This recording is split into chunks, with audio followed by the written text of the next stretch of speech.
How's it going, everyone? This is Jack here with the Commanders Wire, and we have some very big news today. You may have already seen, but the offensive and defensive coordinators for the Washington Commanders, Kliff Kingsbury and Whitt Jr., were fired today as a result of the horrendous 2025 season. I'm going to be going in depth on both of these moves, as well as bringing you some potential new hires for the coordinator position, starting with the offense. First off, my opinion, I believe that Kliff Kingsbury, although can be very bland sometimes, I think that he and Jaden Daniels meshed very well. I think that they had a very good relationship, and that I would have given him another year in order to figure it out with a healthy offense and to see if were the injuries the reason why we did so bad offensively. Was his play calling so bad that we couldn't get anything going on offense, or what the deal was? So I think that because of that variable, I wanted to see him for another season with Jaden to see how it worked out. But Dan Quinn and him had other plans. It was reported today that Dan Quinn and Kliff Kingsbury met in order to talk about the next steps forward with the offense. Dan Quinn wanted to transition to an offense in order to run the ball more, but Kliff Kingsbury dug his heels in deep and stayed put on the way that he calls plays. I believe the disagreement ultimately resulted in the two mutually parting ways, leaving a hole at offensive coordinator for the Washington Commanders, as well as allowing Kliff Kingsbury to potentially join a new organization as a head coach. So now let's look at some potential hirings in this year's coaching cycle that can replace Kliff Kingsbury as the Commanders' offensive coordinator. First, I want to start out with Kevin Stefanski, who was recently fired by the Browns. He's an offensive-minded head coach out of the Shanahan tree that could really make a big difference in our offense, if not poached to be a head coach somewhere else. Next, I wanted to focus on another former head coach, being Brian Daboll, formerly with the New York Giants. He was very fond of Jaden coming out of college, and he has a way of developing quarterbacks like Josh Allen and Jackson Dart, who are very talented dual-threat quarterbacks, just like Jaden. I think that he could easily turn this offense around and allow Jaden to thrive with some new pieces that Adam Peters brings in order to be successful next season. Another potential hire I can see the Commanders making is Brian Callahan, who was formerly with the Tennessee Titans. I think that Callahan could easily make a difference in the Commanders' offense. He's also wanted to develop quarterbacks at a high level, as well as being a run-first type of coach that Dan Quinn really wanted Kliff Kingsbury to be, and I think could really thrive in our offense. I also have some names that are still currently hired by their organizations but could easily be on the market here in a couple weeks. The first being Mike McDaniel, who is currently the head coach of the Dolphins. It was reported today that the Ravens fired head coach John Harbaugh, and that immediately after, 7 teams reached out to his agent for interviews. With that being said, the Dolphins are a team that have been very fond of Harbaugh and could potentially fire Mike McDaniel in order to land a head coach in John Harbaugh. Even though this is highly unlikely, the Commanders could easily swoop in and hire Mike McDaniel, who has plenty of experience with Dan Quinn, as well as being from the Shanahan tree, to be their new offensive coordinator. Another name that I like is Matt LaFleur, who right now is the head coach of the Packers. He has had a very rocky season with the Packers so far, but was able to sneak into the playoffs as a 7th seed. It could be very likely that if he is bounced first round, he could be the next head coach that is fired. With that being said, he could be a potential hiring, being an offensive mastermind for the offensive coordinator position in Washington. Another last-ditch effort could be Tommy Rees, who is the offensive coordinator for the Browns, who could also be fired in the near future with the Browns looking for a new head coach. Though not having much success in recent years, could start new with Washington if no other coordinators were able to be hired.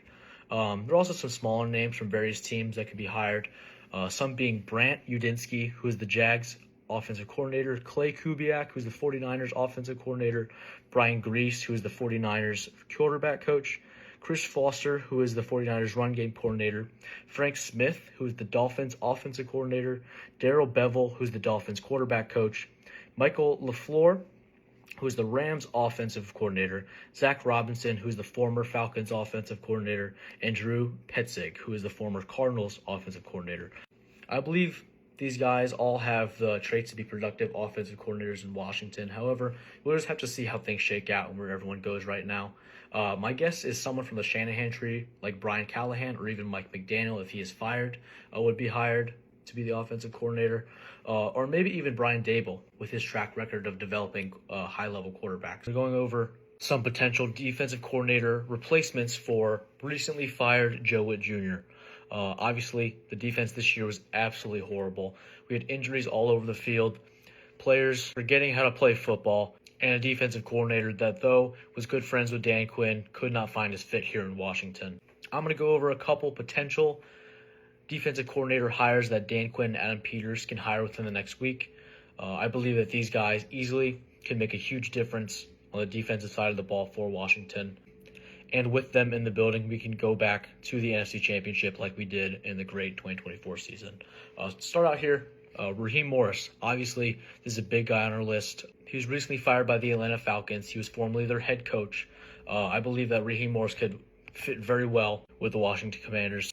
He's known Dan Quinn for a very long time. They coached together, I want to say, with the Falcons as well. Maybe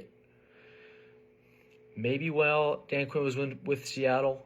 Don't quote me on that. However, I know that Dan Quinn and Raheem Morris do have a relationship that goes back a couple years. I believe that he would be a home run hire from day one. He could easily turn the ship around when it comes to the defense side of the ball. Another recently fired head coach is Jonathan Gannon. He was recently fired from the Arizona Cardinals. I believe he also could be a home run hire when it comes to the defense. I unfortunately do not know much about him. I know that he did replace Kliff Kingsbury soon after Kliff Kingsbury left the Cardinals. And unfortunately, Jonathan Gannon could not make a huge difference for the Arizona Cardinals. Another guy, this one's a little weird, recently fired from the Dallas Cowboys of all teams, Matt Eberflus. Obviously, his track record is not the greatest.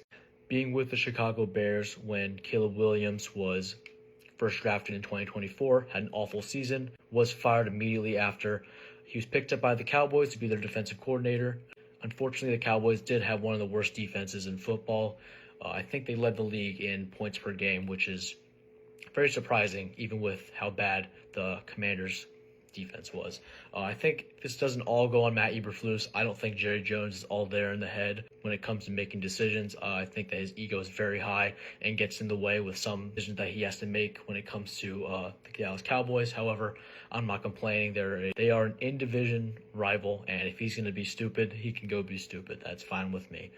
So Matt Eberflus, I think that he has potential. Maybe he can go to a different team, be their defensive coordinator, and we can come back in a couple of years and see how he does. Some other guys who are still hired with their current teams, however, we could poach them or they could get poached here in the near future. One guy that's very unlikely is Brian Flores with the Vikings. I think he's a very good defensive coordinator. However, I believe that he most likely will be getting a head coaching job. More likely than not. A guy that could also be getting a head coaching job here is Vance Joseph. He's the defensive coordinator with the Broncos. Like Brian Flores, we know the Broncos defense is very good, so he easily could be getting a head coaching job and a steep promotion with another team here in the near future. Some other names to look at is Gus Bradley, who's the San Francisco assistant head coach. He obviously has a relationship with Adam Peters and get a promotion here in Washington, D.C. to be their next defensive coordinator. Another guy I think is a sleeper to become the new defensive coordinator here in Washington is a guy named Al Harris. He's the Bears pass game coordinator. Obviously, we know how good that Bears secondary was this season. I think they led the league in interceptions. They were absolutely disgusting when it comes to the defensive side of the ball. Him and Dan Quinn do have a very good relationship. They're very good friends. On one side of the coin, he could come to Washington and be a very good piece to our defense. But on the other side of the coin, it could be Joe Whitt Jr. all over again, being one of Dan Quinn's loyal friends, where he gets to work beside him, being the defensive coordinator, and it may not go the way we planned. The last one, this is more of a smaller name. However, I could see some potential if we couldn't land a guy like Raheem Morris, being Jeff Ulbrich, the former Atlanta Falcons defensive coordinator. I don't think he's that great, in my personal opinion. However, Raheem Morris could definitely recommend Jeff Ulbrich to be a candidate to be Washington's new defensive coordinator. So, not as long as the offensive side. However, I do think that we have pretty good candidates here for Adam Peters and Dan Quinn to choose from to lead the defensive side of the ball here for the Washington Commanders in 2026. So let me know down in the comments if you have any other guys that you could see being the new defensive coordinator. Hopefully we'll find out within the next week who Dan Quinn and Adam Peters choose to hire, and I'm hoping that he can really turn this franchise around for the better.